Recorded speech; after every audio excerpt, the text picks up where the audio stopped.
Well, I'm originally from St. Paul, Minnesota, but I've been down here a very long time and had my career at the university. We have these brochures, Discover History in the Old City Cemetery, and it has a map inside of most of the important burials. So if you want one, feel free to take one. They're free. And fortunately, the cemetery is real close by, so we won't have a big hike to get over there.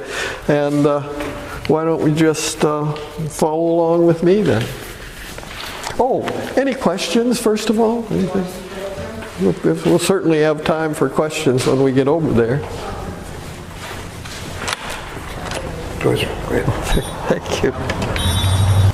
There were cemeteries in Brownsville prior to this one. For example, down by Fort Brown, where the college is, Texas Southwest College, there's a peninsula area there, and that peninsula across the Resaca from the old fort buildings was a military cemetery until period 1909 and 1911, when they thought they were going to be shutting the fort down. And so they removed all the remains from the military cemetery and took them over to a place in Louisiana. So that was one early cemetery. And then there was one down by the Cameron County Courthouse here in Brownsville. Behind the Cameron County Courthouse, about 10, maybe 12 years ago, they were going to restore that courthouse. And when it came to locating the chillers for the air conditioning, they were going to locate them back behind the courthouse. They started digging and they found remains, human remains there. And so that area's been preserved, and they've got a kind of a fence around it and so on, although I don't think they encompass the whole area. But that was from the early 1850s, about 1853. They were using that as a cemetery up until perhaps as late as 1868. And 1868 is when this one officially opened, although there are burials that had already occurred here.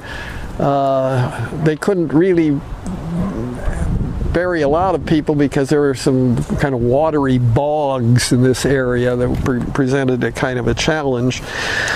Improvements, let me back up. 1853 is when they also tried to start this cemetery, but they really didn't get anywhere until about 1858. That's when they began to make improvements out here, a road and a map and so on, that they could have actually use it. The wall around the cemetery, the city did, I kind of hate to get into this, but I should mention it. We're the poorest community in the United States, in case anybody doesn't know that already. There's almost some kind of sense of bizarre pride in being number one in something, you know. But that's one of the reasons we don't have money for stuff. They didn't have money to put up a wall, so they got the Masons, the Masonic Order locally, which has been here since 1850 and is now in the first Cameron County Courthouse, is now owned by the Masons for over a century. Anyway, the Masons back in the 19th century were the people that were important and had some money, so they put up money for the wall. And the Catholic Church and the International Order of Oddfellows. So those three groups got their own sections in the cemetery, and I'll show you that as we go along. Who were the Oddfellows? Pardon? What was just a kind of a social group that had their own insurance and that kind of thing. I'll show you another group too like that. These have all kind of faded away now, but they were important at various times for socializing largely. Okay, the sexton recorded the burials here, so we do have a record of them. Mary Sloss was the sexton or the recorder for many years, lived across the street from the cemetery. And let's see if there's anything else I need to show you right now. Where are those records at now? Yeah, you know, that's a very good question. The city secretary is supposed to hold those records. The Brownsville City Secretary? Yeah. Mm-hmm. Okay. And if they don't have it, I would check back with the people at where the museum we just came from. We had some, oh, I know who, at the Brownsville Heritage Museum downtown, Dave Parsons. He's the front desk guy. Stillman House? Yeah, next to the Stillman House. Dave Parsons. He knows all that stuff about where those records are, and because he was doing a lot of work with them. So check with him. Okay, let's see what we've got here. Jose San Roman, very important fellow. I'm glad they put these up for people who just wander in here, but also I kind of hate them when I'm doing a tour because people start looking at and reading. Jose San Roman was from Spain. He was an entrepreneur, set up business downtown. On Elizabeth Street is the San Roman building, 1850. So he was here just in the very earliest years of Brownsville. Brownsville didn't come into existence until after the war between the United States and Mexico, back in 1846 to 48. And when the river was established as the official boundary, then Brownsville came into existence to help support Fort Brown and to trade with Matamoros. And I can't resist telling you about a little bit on Matamoros, which first began to come into existence at the time of the American Revolution. I think that's kind of impressive. And we have a historical presence here that goes back to the same time of the American Revolution. Well, let's see what else. I guess we're in the street here. Oh, somebody coming through. Well, not very often.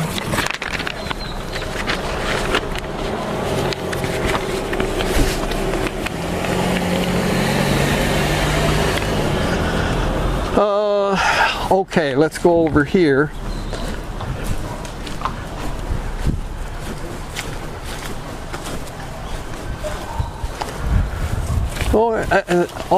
Every war, from the War of 1812 until now, has a veteran buried in this cemetery. Here's Henry Kingsbury, Sergeant Infantry, World War I.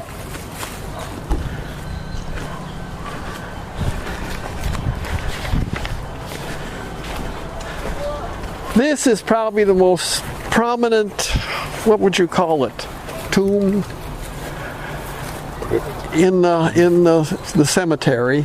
It's the Pedro Boyce tomb, but the important thing for us is it was the architect for it was a man named Heinrich Portscheller, and he was responsible. If you've ever been up to Roma, they have a number of impressive buildings, 19th century buildings there in Roma, around the plaza there and the church and so on, and Portscheller did a number of those buildings, so he's a highly regarded 19th century architect.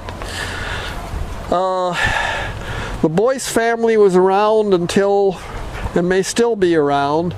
I remember a friend of mine with a police department said that one of the Boyce men was a motorcycle cop here in Brownsville for a number of years.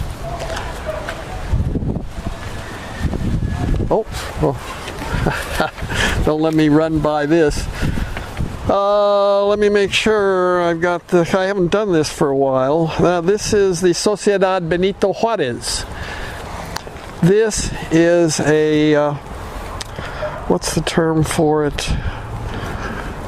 A mutualista organization. In the starting about late 1860s and running up until, well, probably not, maybe 30 years ago, you had these Mexican-American organizations of mutual aid. That's why you have the term mutualista.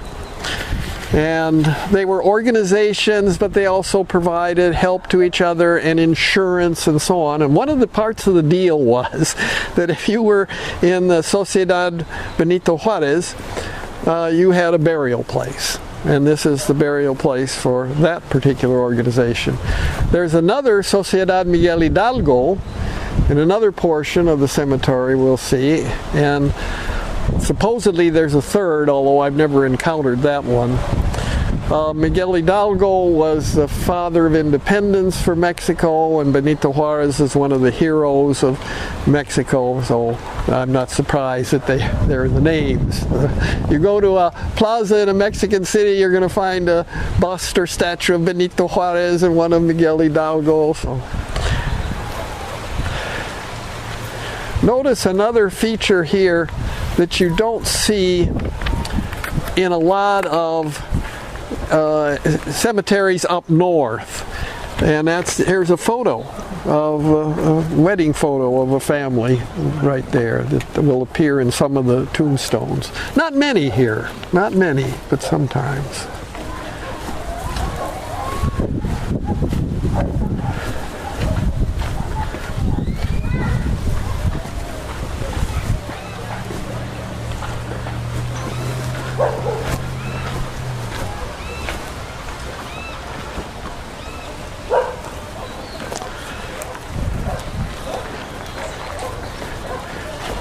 You may have heard of the King Ranch.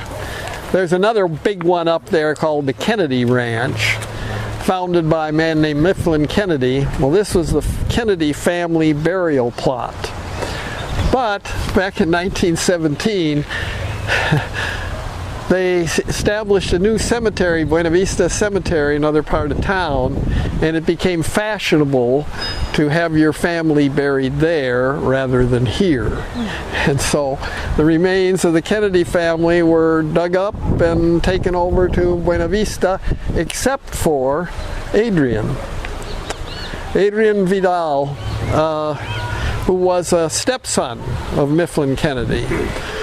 But Adrian got involved during the Civil War era. First he was with the Union, then he left and joined the Confederacy, and then he left that and went over to Mexico and got involved with the Juan Cortina group. And then finally, ultimately, to shorten the story, he got caught by the Imperialista forces of Maximilian and was executed. All that happened. He was an officer. He was only 20 years old when they executed him.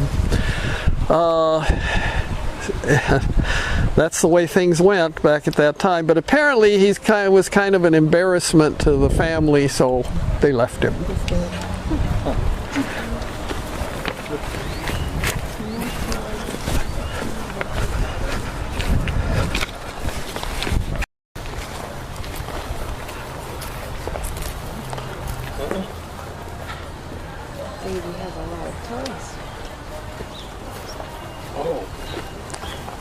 One of the Kennedy daughters married Frederick Stark, and I think this was the mother here. I don't know where Frederick is, but he's behind there. Yeah, there it is, Frederick Stark.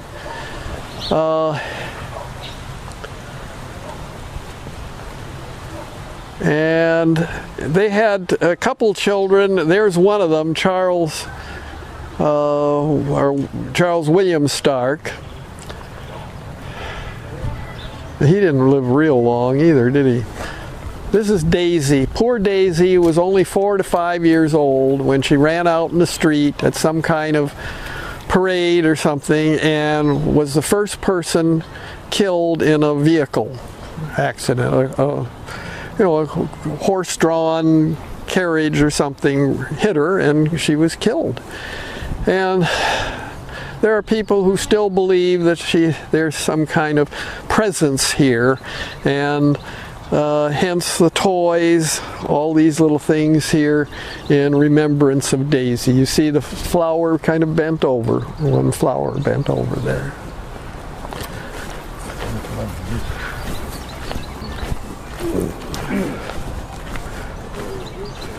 This is a German one. We have people from all over the world here. Here's a German, born in Hamburg, Germany, for example.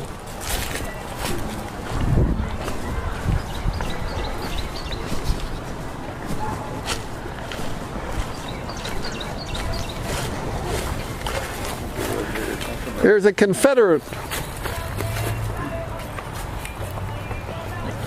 We have a number of Confederate burials here as well as Union. So there's Confederate War era. Samuel Brooks, buried here, was a very prominent architect in Brownsville. A number of buildings, important, prominent buildings were built by him. I don't know if the grammar school, the old Cameron County Courthouse. His home has been moved a couple of times, but it's down on St. Charles Street today. We have to keep an eye on this.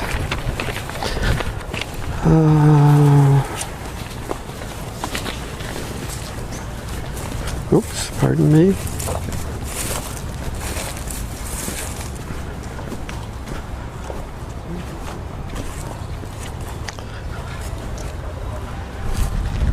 I don't know that. Yeah, you can see that blue tomb right there.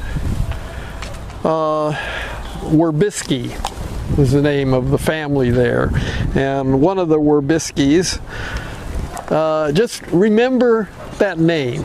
I'm going to bring it up to you again when we get to another place. But anyway, that's where Werbisky is buried. You can see they've got an angel up on the top, and the head is missing because this cemetery was subject to violence at times. There was a period when the Pata gang was operating here back in the 70s and in the 80s, and they used it as their hangout, and they did a lot of destruction in here. And indeed, the place has been improved dramatically, even though there are some rather rough-looking edges to some of the stuff you see here.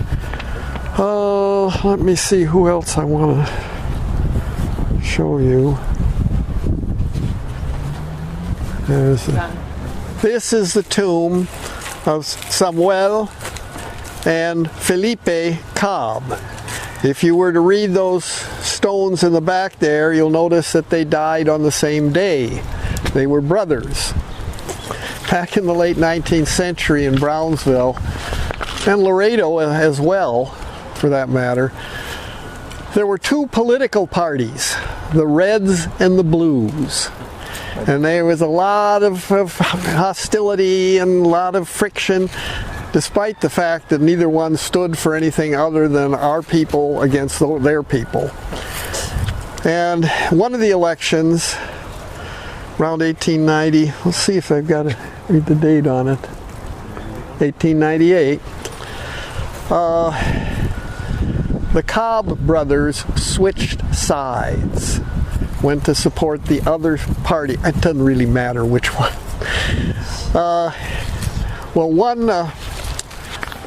An opponent from the original party named Guillen was so outraged by that he killed the Cobb brothers. He murdered these two guys for switching parties.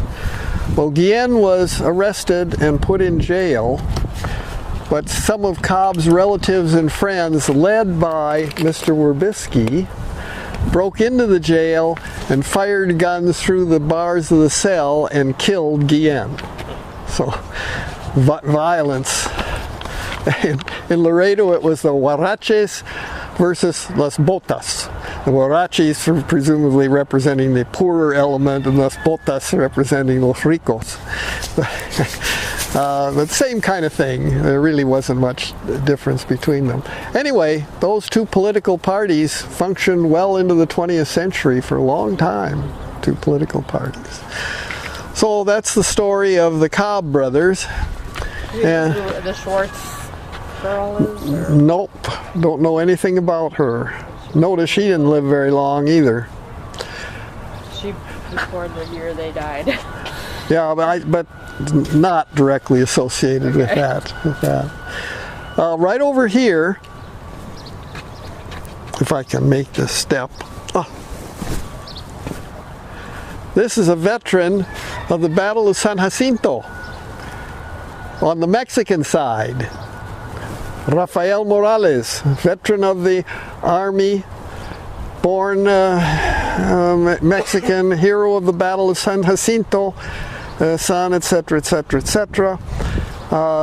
So very interesting, I think, to have a veteran of the Battle of San Jacinto, which would gain Texas its independence, but he was fighting for Santa Ana at that time. Isn't this an interesting place?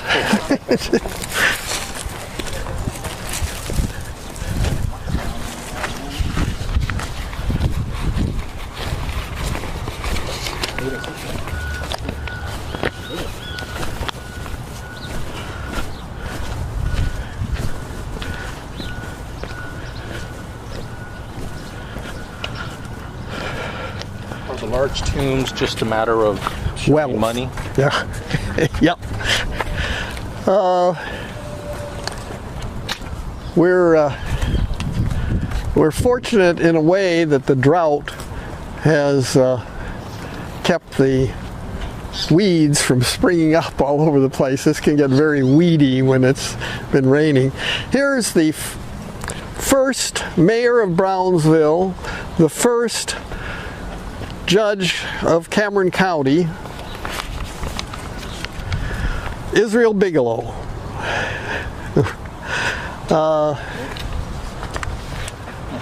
Brownsville was a place people came to oftentimes. I don't know if you've ever heard the GTT, Gone to Texas. People would pull up stakes and leave and come to Texas before as well as after the Revolution for Independence, because it was a place you could start again. You know, that if there were scandals in your background, like Sam Houston, for example, you could get away from that. Well, Brownsville was much the same way. Israel Bigelow was, I don't remember if there were any particular scandals regarding him, but I do remember in a book written from letters that the wife of the first quartermaster at Fort Brown came down here 1847 or 48. She lived in Brownsville for a while when it was first founded. She described one event, a rough and tumble affair on the main street of Brownsville between our mayor and a member of the learned profession, which is another lawyer, rolling around in the dirt. You know, this was the mayor of Brownsville and some local lawyer just hitting each other, fighting it out on the main street of Brownsville. Because Brownsville was a rough and tumble frontier town in the early days when this cemetery first got going. Let's see what else we can find here. Just a minute. I have to look a little bit sometimes. Check out where Yep, right back here. As best you can make it.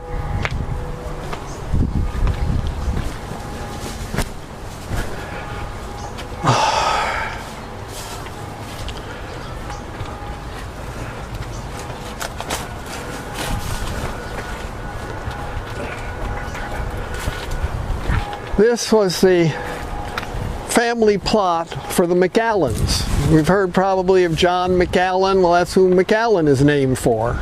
And this is where his I even have a photo somewhere of his the day they buried him here.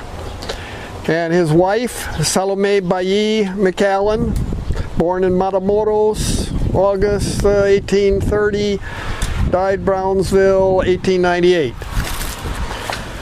But with few exceptions, none of these people are here anymore. They got moved over to the Buena Vista.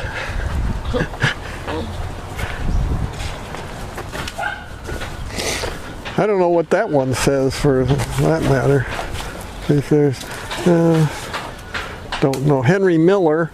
Henry Miller was the guy who ran the hotel in Brownsville. He built a big hotel early, lasted into the 20th century. We're right down on Elizabeth Street, so I can tell you that much about him. There's another one I'm looking for here.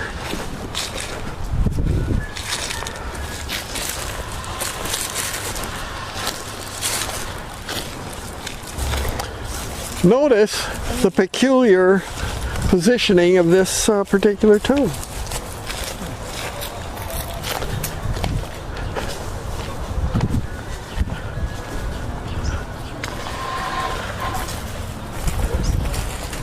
These graves don't go back that far, only to the 1980s.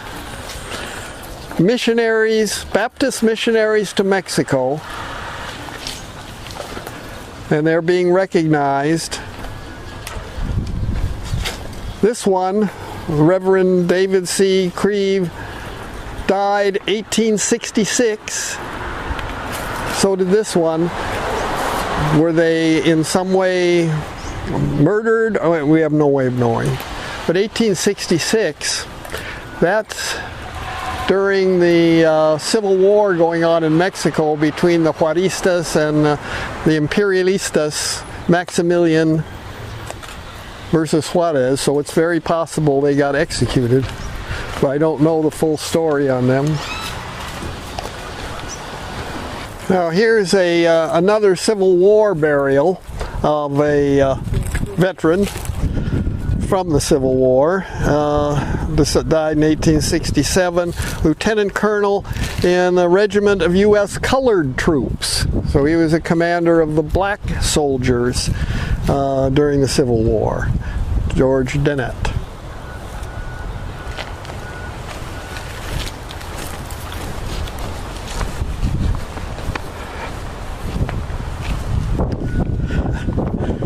The Reverend Hiram Chamberlain was the father of Henrietta Chamberlain, who married Richard King. And when King died, well, King, you know, was the founder of the King Ranch. But when he died, his wife, Henrietta, took over and she ran the place for quite a few years. She was ran the ranch. Anyway, he was buried here. The father, her father, he was a missionary down here, Presbyterian, I think. Yeah.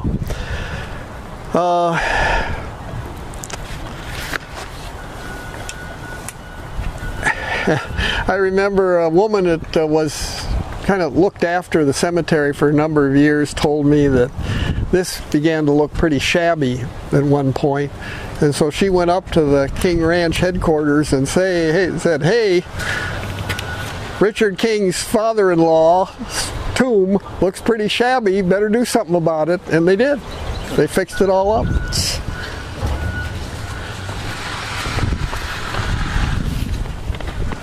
Here's a couple more rather prominent burials. One, the one they put the sign up for, Sheriff Santiago Brito, he captured the people who were guilty of a train robbery and got killed for it. Somebody assassinated him. We don't know who. So, over here, another attempted killing. This is Marshal, actually police lieutenant at one point, Ignacio Dominguez. his father was head of the Mexican Spy Company, which was a company of Mexicans during the war with Mexico that the Union hired to protect supply lines and stop murdering from going on. Well, anyway, when the war was over, he had to get out of Mexico and came up here, and this was his son. Son became a police lieutenant, and then during the Brownsville raid, which happened in 1906, there were black soldiers stationed here in Brownsville, and there was some animosity. And one night, a bunch of people stormed through the streets shooting, and this police lieutenant got shot. His horse was shot out from under him and killed, and he was wounded in his arm. He lost his arm as a result of that. There's still a big controversy about, was it the black soldiers shooting, or was it people trying to make it look like they were shooting? We don't know. But he lived on till 1927, despite loss of the arm. I think here's another Civil War veteran right behind us here. Yeah, Emmett Goodridge, Sergeant, Wisconsin Cavalry, Civil War.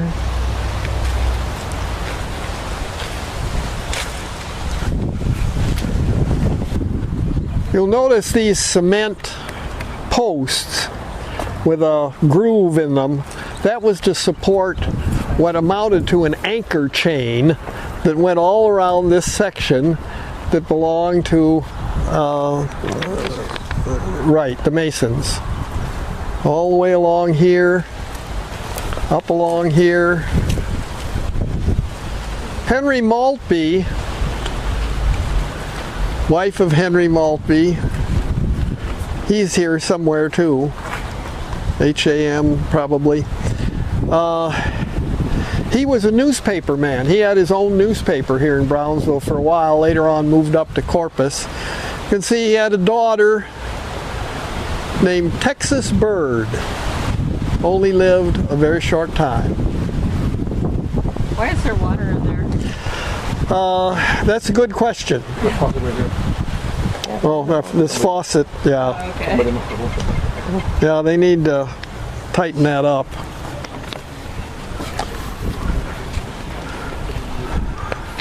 What is it?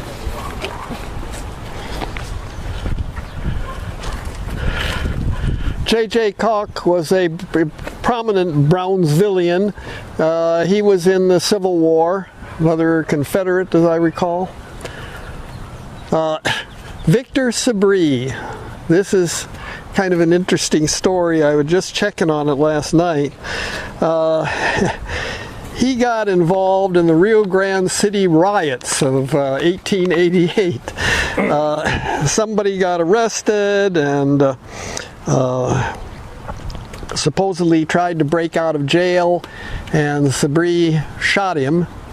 Sabri was a customs inspector at that time. He had been a Texas Ranger, so you can say that we had at least one Ranger that's buried here as well.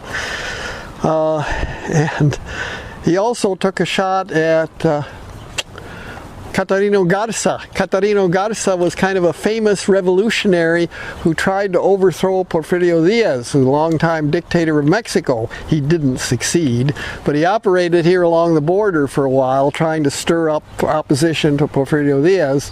And Victor Sabri got crosswise with him, and there was a little shooting that took place, although Garza was not mortally wounded, obviously.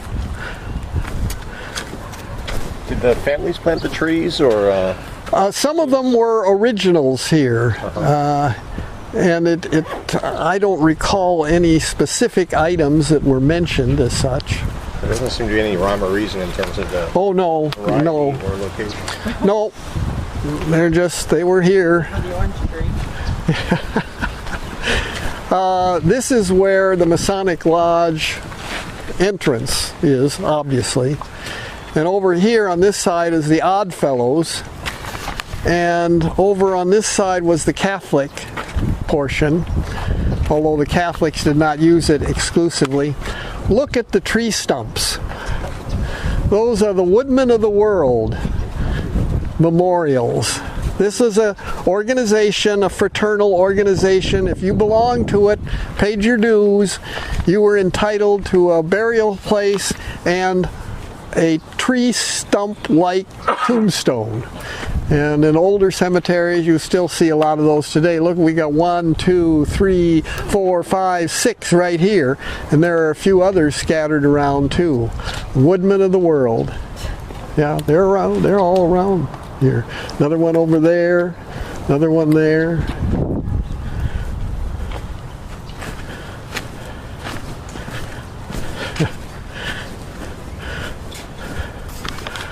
One of the famous early Brownsville entrepreneurs, Francisco Iturria. He was a protege of Charles Stillman, the founder of Brownsville. His father had been a Spanish officer, I think. At any rate, after the Mexican-American War, Francisco came over to the U.S. side and worked for Stillman a little bit, and worked on his own account, began to buy some land, and he became enormously wealthy. His business is still down there. You can see it on Elizabeth Street, near the bridge. He had a safe, a big safe, that made him the banker. The guy that has a safe, he gets to be banker. And he would sit in his front part of his shop and trade Mexican silver pesos for dollars back and forth, kind of an exchange house. Anyway, he bought a lot of land, became enormously wealthy. One of his descendants, Frank Iturria, just died about a year or two ago. And he had a big ranch. I remember driving out to his ranch house. It was from the highway, it was 10 miles across his property just to get to his ranch house. And he had all kinds of oil stuff going on there, and so the money just kept reproducing itself. And that was just one of the ranches. Then his another son, or another great-great-grandson, and his sister, they owned another big ranch up towards where the King Ranch is. But another case where the family removed the remains and took it over to Buena Vista.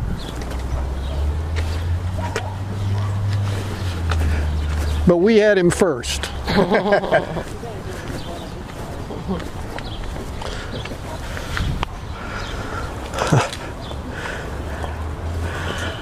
Oh, yeah, William Neal.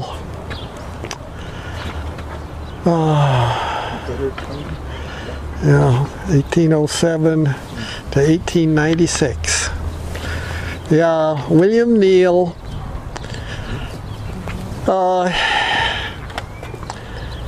As an Englishman, he came over. I think they built a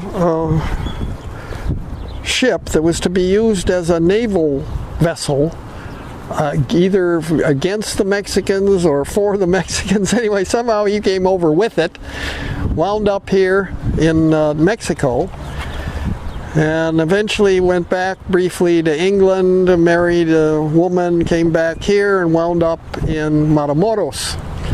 And this is all before there was any Brownsville.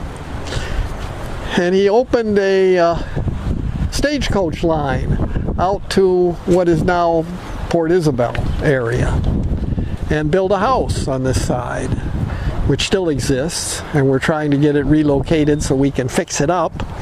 Where in Port Isabel? That's a very good question, because in the early years there wasn't even really a port there. There was a place called Brazos de Santiago, and so he was connected to that area. That's the best I can do on it, before they really set up the port in Port Isabel. He lived on a long time. He was mayor of Brownsville at one point. he was in the Civil War, as you see over there. Second lieutenant, etc., Confederate States Army. Not surprising at all. And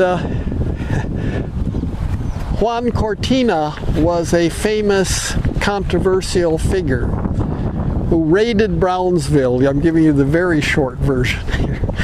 And according to the story, he shot in, one of the Cortinistas shot into the window of William Neal's home, mortally wounding Neal's son. But Neal's son lived long enough to get his baby son out of the building and away. So the family continued despite the death of William Neal's son. So William Neal I had to raise the kid, but the family continued on here. And there's a woman that I didn't know her personally, but she was around and involved locally, Florence Neal Andalone. So the family was influential here for a long, long time. I think this is the one that is always a little troubling to me. Memory of Mary Alice Sharkey, who died of yellow fever here in Brownsville, 1858, age 4 years, 4 months, and 10 days. Requiescat in pace. Lot of yellow fever deaths here in Brownsville. 1853, it prompted the start of the cemetery. 1858, it prompted the let's get serious about it with the cemetery. So, you know, very troubling. Let me make sure I don't run away with this. Remember I told you that we had some people involved in scandals that came here to start again? Well, Rice Garland is a good example of that. He was born in Louisiana, became a congressman, U.S. congressman. He was appointed to the Supreme Court of Louisiana at one point. But while he was up in Washington, D.C. as a congressman, I guess, he got involved with a woman other than his wife, and had a couple kids by that second woman, as I recall correctly. Anyway, the scandal, and he was charged with forging some document, which as a lawyer you're not supposed to do, you know.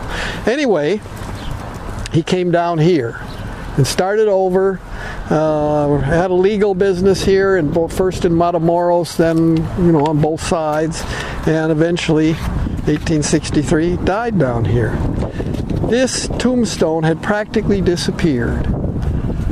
When that woman I mentioned to you earlier was trying to keep up with things, poking around with a rod, discovered it and contacted the family, both families of Rice Garland, and they provided money and got it restored, and they came down here when it was all restored and put into place. And both families, both the first and second wives, worked on the genealogy of Rice Garland. Just never know what you're going to run into. There's another one I'm looking for here. Let me see if I can find it. Is the one? Yeah, this is the one.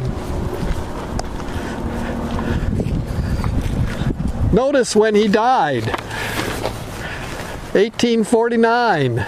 So he wasn't buried here at first, was he? Because they haven't even started on this. He was buried over in that old cemetery behind the courthouse. And they must have dug him up and brought him over here later on.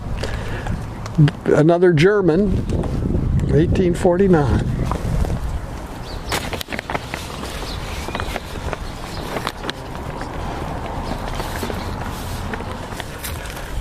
This guy attempted to set up a rival town when they were trying to decide where there would be a town after the U.S.-Mexican War.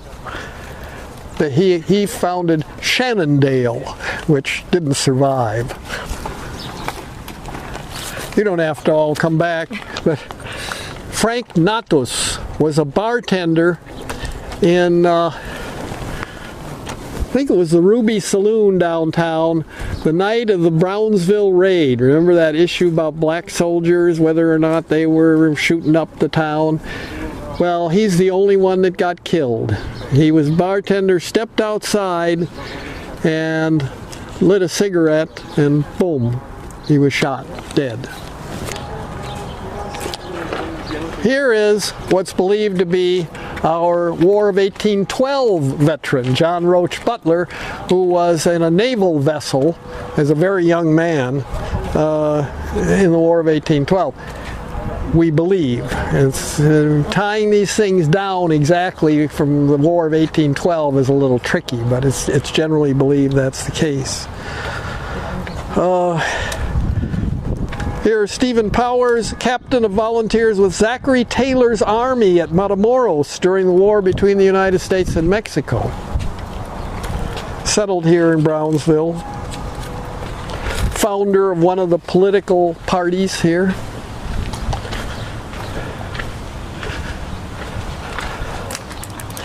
Two years ago, my wife and I wrote an article about this guy, Joseph Kleiber. He was the first druggist, really, in Brownsville. Took over a drugstore that he was the first one, really, that could handle it. And this was at the time of just before the Civil War, around 1855.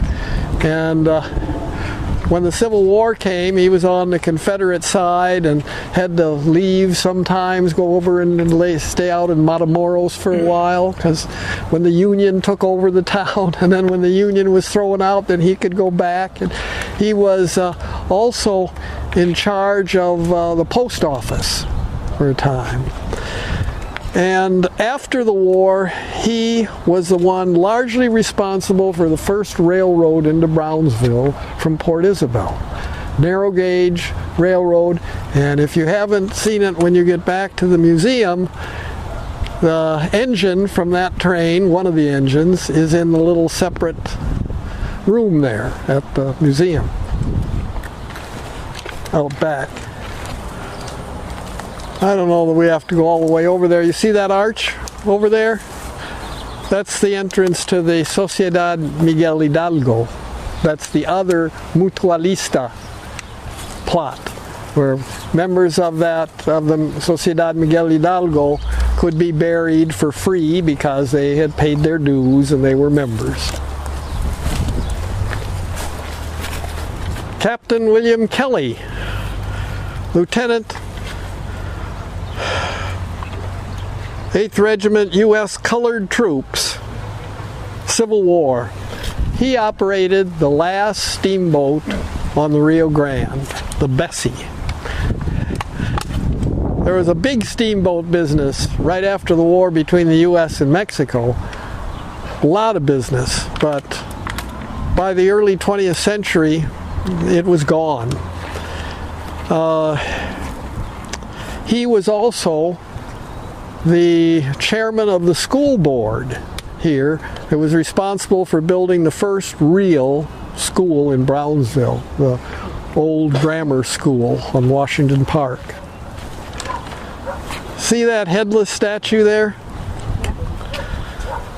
That's the statue of Angel, obviously, for Michael Schatz, S-C-H-O-D-T. According to the story, he gathered with friends every night down on Elizabeth Street at Jagu's Saloon, and one night when they were leaving, he walked down the street and somebody shot him to death, and they don't know who did it.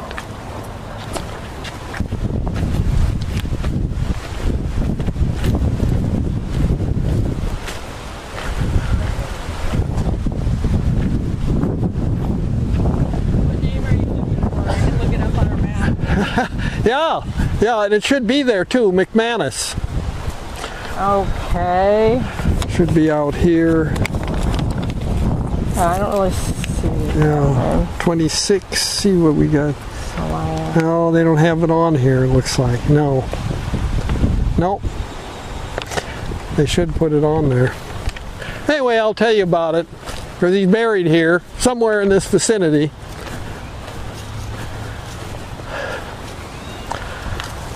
Dr. McManus was a surgeon with Zachary Taylor's army when they came down here in the beginning of the war between the U.S. and Mexico.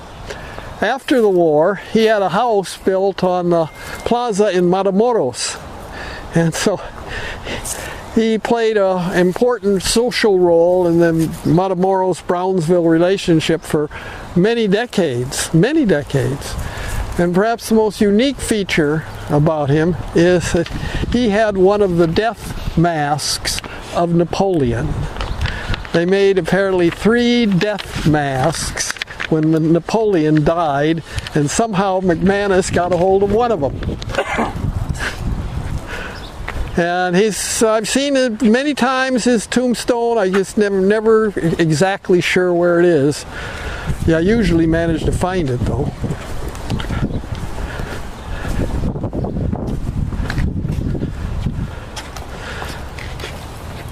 This is a guy who was a major player in that first railroad, Jose Celaya, another Spanish immigrant.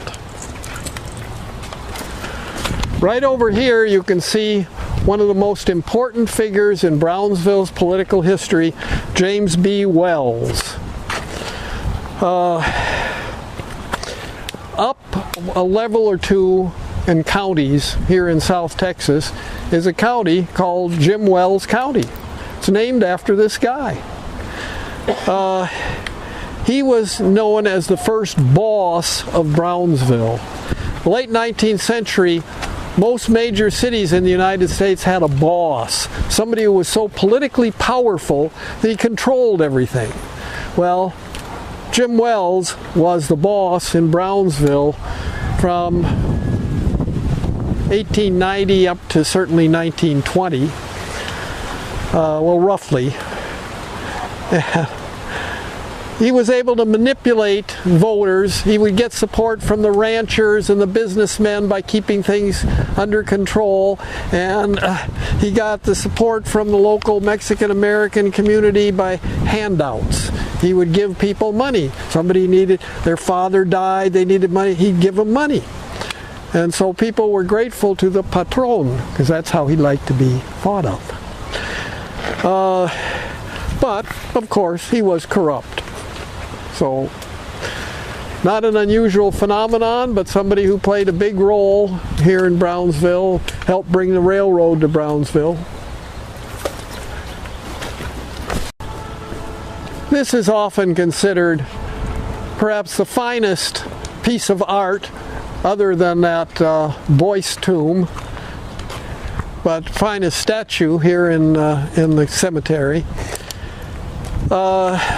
belonging to the Andres Cueto family. Andres Cueto was a Spaniard who came over here with his family and established a business, commercial business downtown Brownsville. And on the first floor, its building's still there, he called it La Nueva Libertad, but it's commonly known as the Cueto building. And on the first floor, that's where they conducted business. On the second floor, that's where the family lived. And so he, as well as other Spaniards, were very influential in Brownsville in the early days. You'll notice this wall is kind of sloping this way. And that cross used to be standing up there, kind of leaning against the wall. So my question was the Christian cross holding up the wall of this Hebrew cemetery, or was the Hebrew cemetery holding up the Christian cross? Well, you can see ultimately the result. On the other side is the Hebrew cemetery. I saw that. And notice how much neater it is. That's because they have somebody who's responsible for it all the time. At least one Brownsville mayor, Benjamin Kowalski, is buried there. I think Reuben Edelstein, who was mayor in the 70s in Brownsville, I think he's buried there too. You'll notice no flowers. They don't have flowers in Hebrew cemetery. What they do sometimes is put stones on top of their tombs. Can the public go in there? Well, they don't mind having people come in, but they keep it locked. Oh, okay. So when it's open, they certainly have people come in. Okay. And they keep keep it up, even though the congregation is diminishing in numbers. Here where we have the downward slope of the cemetery, this was known as Potter's Field. This is where poor people, indigents, were buried without markers for a long time. It's estimated that decades ago there were already 30,000 people buried here in this cemetery. So a lot of people. And back when they had Hurricane Beulah in the late 1960s I should say, hurricane, all that water unearthed some of the remains, and there were some coffins floating around in the resaca out there. I suppose that notion would unnerve people enough that across the way, you know, it's nice to have a home on a resaca, but I guess maybe you might feel uncomfortable with a cemetery on the other side, or at least some people might. Spirits. Any questions? Are there any ghosts? We conduct haunted tours in October. You know, Here? Yeah. Oh yeah. Has anybody seen anything? Well, it's all a matter of opinion. Well, I heard that at nighttime, not even the Brownsville Police Department comes in here because they're afraid that it's haunted and there's demons and all. Well, there are people that certainly feel uncomfortable and have encountered what they believe are phenomena. I'm a bit of a skeptic myself, but Me too, but I want to experience it myself. you're right. She won't come with me, but No. I'd like to come. Well, you can always get a new husband. One more little story. Pancho Villa. He was never here in the valley, but one of his armies was. Under Jose Rodriguez, I think was the name of the commander. They attacked Matamoros, which was occupied by the Carrancistas, the federal force, unsuccessfully. And a number of them, well, after the Carrancistas turned their machine gun loose on them, fled to this side. Many of them wounded, and quite a few died. And those that survived, at least long enough to be treated, were treated in a building in downtown Brownsville by local doctors, but a number of them did die. And we know the names of at least 6 of them. We think at least a dozen are buried out here, Villistas, in other words, members of Pancho Villa's army. Okay.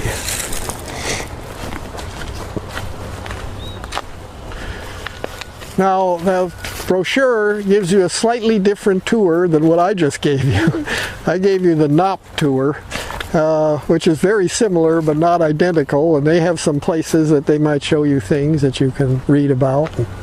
I showed you things that aren't in there. Do your haunted tours take place here, like in the cemeteries, or in Fort Brown? Oh, well, both. Both? Yeah, we have haunted tours downtown, at Fort Brown, and at the cemetery. Okay.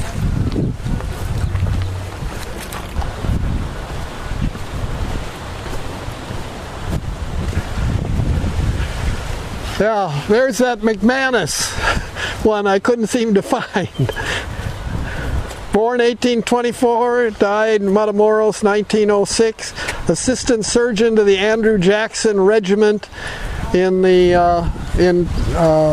Taylor's Army in the U.S.-Mexico War. Sir, do you have anything on someone named 1B Alamia? Yes, there is an Alamia thing somewhere. Let's see if it's in... Back over here. But the reason I'm asking is... What do I know about him? Yeah, that's my great-grandfather. Ah, yes. And Dave told me that he was buried here, but they moved his remains to Hidalgo. He wasn't sure about that. And I wouldn't be entirely surprised. Yeah, because the Alamias are kind of influential Upper Valley. Yeah. Okay, yeah, Hidalgo area. But I don't remember anything particularly about I him. know Lorenzo is over there in the family plot. And that's where Dave told me that's where Juan was at too, but that the remains had been moved. I was wondering that much I couldn't help you with, but I might know a little bit more about the Alamillas if you email me. Okay. I think I remember reading something about him. Yeah, he was the one that was hanged by Blanco in Rio Bravo. Kind of like he was there. There you go. Full of horses. Yeah. Yes. When he didn't do what Blanco wanted to do, he killed him. Yeah, Lucio Blanco. Yes. Well, you already know that story then. Well, So that's about all I know about him.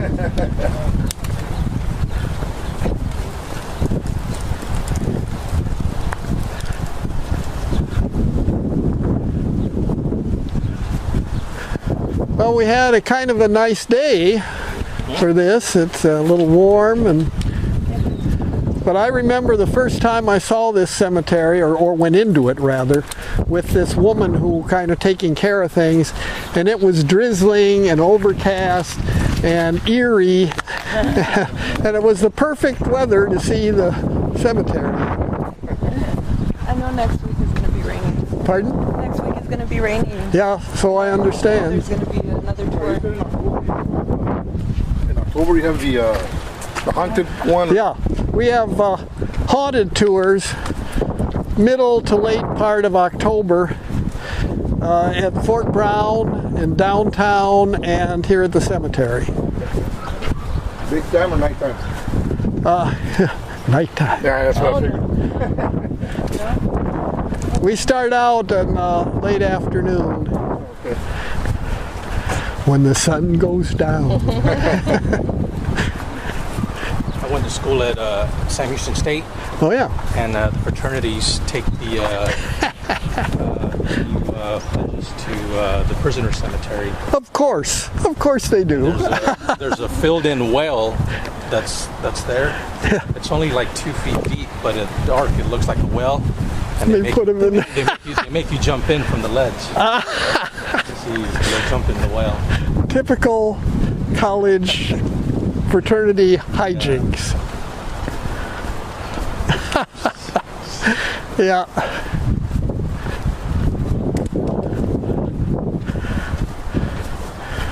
Well, as you can see, there's a lot of history here at our cemetery.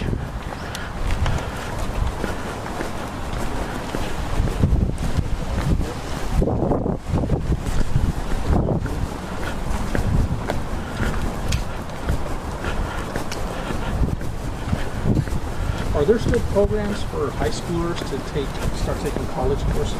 Yes, they have them at almost all of the high schools here. Are called early college high schools because they offer dual enrollment courses. Do it if you're homeschooled? I don't know. I just don't know. If you're a freshman, Bex is really good. I heard it's really intense, but Brownsville Early College High School. Oh, okay. It's when you graduate, you're supposed to graduate with your high school diploma. and your yep.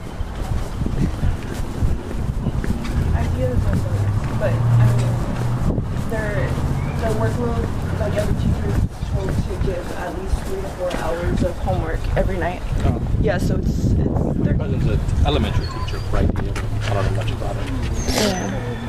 yeah. I think only by the junior year they're able to do dual enrollment and AP, but they're kind of forced. So yeah. I got one more thing to tell you. This is the Gavito tomb here. And Joe Gavito told me, and I guess I should have known, this is one of those ones where, you know, they open it and the remains that are already in there, the coffins that will have collapsed, so then they push another one in. See, so they'll have, I think he said there were up to 13 burials in the family tomb. Some of them you can walk down in there and they put them on the side, you know. But some of them, I remember my wife's grandmother passed away, and at the main cemetery over in Matamoros, that's where she went, into the family coffin or whatever you want to, not coffin, but tomb, and they just put the latest one in.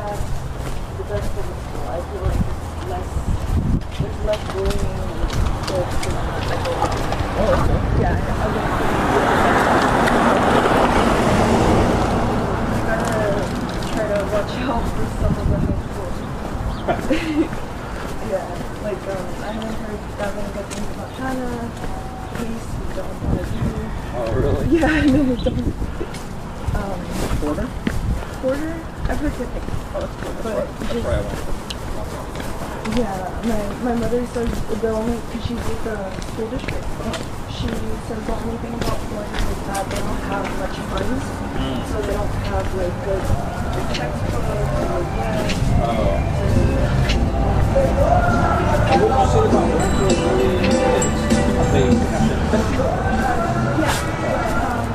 It's over at the college campus. Oh. Yeah, it's like next to the rec center, so it's kind of like hidden, but it's, you can look for the gym across from here, and you just follow on that road into the rec center, and that's easy like that. And it seems to be Brownsville early college. I remember I was trying to get in there at, I think, junior year, and that's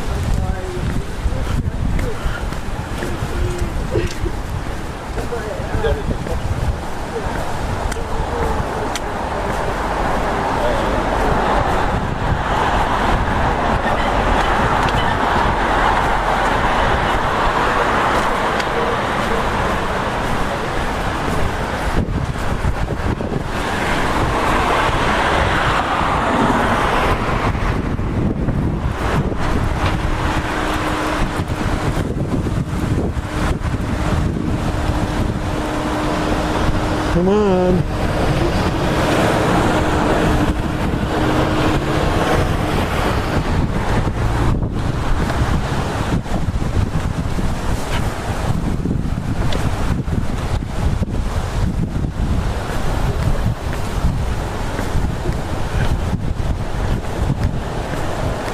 Is there more inside that we're going to do, sir? Or is this... No, I think that's pretty much it. Thank you very much.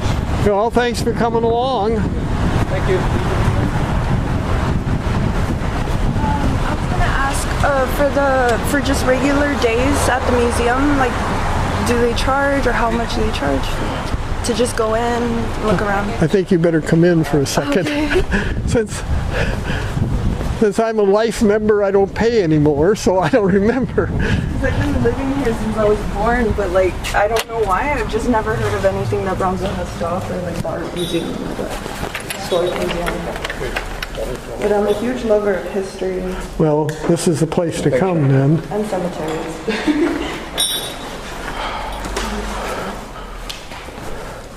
How much is admission here? Student? $2. $2? $2 for students. Oh, okay. All right, thank you. You should also consider maybe signing up for memberships for students that believe that. Oh, okay. And what is the membership? Maybe it was that book. So you get a subscription to our newsletter. Oh, Jesus. Along that, so every month we'll send out a newsletter and a calendar of events. If you also put your email down, we'll give you updates of different events and exhibits that are coming out at the museum. You'll get to comment at events like walking, for example. It's gonna be busy.